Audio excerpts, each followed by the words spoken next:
It came to pass that in chapter 18, the Lord speaks to Elijah after 3 years. This has gone on for 3 years.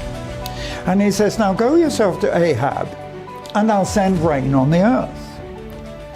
So it's very interesting. And if I could develop this more, it's so interesting that Elijah now knows that rain will come. But the moment hasn't yet arisen, because something else has to happen first. What happened was, yes, the servant of Elijah was very afraid, because Elijah said to him, now go to Ahab and tell him that I'm here, that Elijah is here. And the messenger is afraid that he'll get killed, because Ahab so hates Elijah. But eventually, Ahab went to meet Elijah. And in chapter 18, verse 17, it came to pass when Ahab saw Elijah, Ahab said unto him, are you he that troubles Israel? Now, do you understand what's happening here?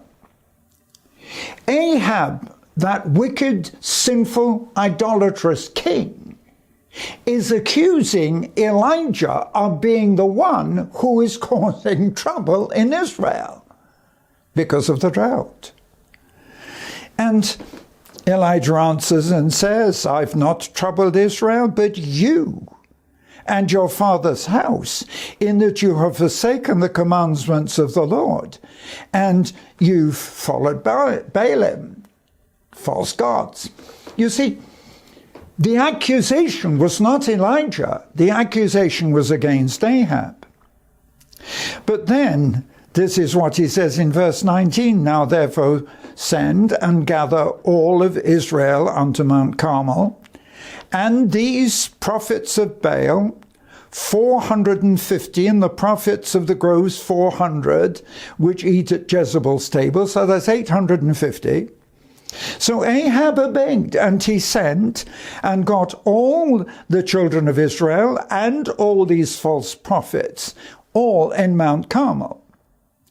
Then in verse 21, Elijah came to all the people and said, how long will you halt between two opinions? Now look at the challenge that Elijah is issuing. And he's saying to the people, you are the ones that are in trouble.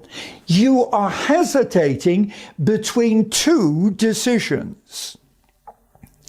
If the Lord is God, follow him. But if Baal, then follow him. And of course the people couldn't answer. So the challenge is, who is the real God?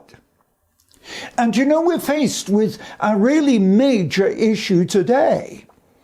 Because the challenge is this, that so many of us know the reality of God and the power of God, but the people who don't know God are serving their own images. They'll follow leaders, they'll follow this fashion, they'll follow all sorts, but they're not seeking God, because they are the ones who can't make up their minds. They're, as we say, sitting on a fence.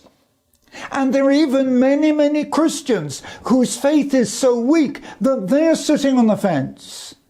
And, you know, if you know anything about fences as I do, you can't sit on a fence because you fall one way or the other.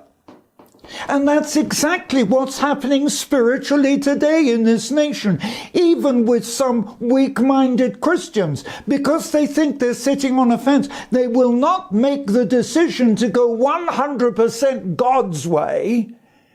And they're in the middle. Which do they do? Do they follow the government? Do they follow the secular? Or do they follow the spiritual? And this is the same challenge we have today. You cannot think you're in the middle and sit on that fence, because sooner or later you're going to fall off.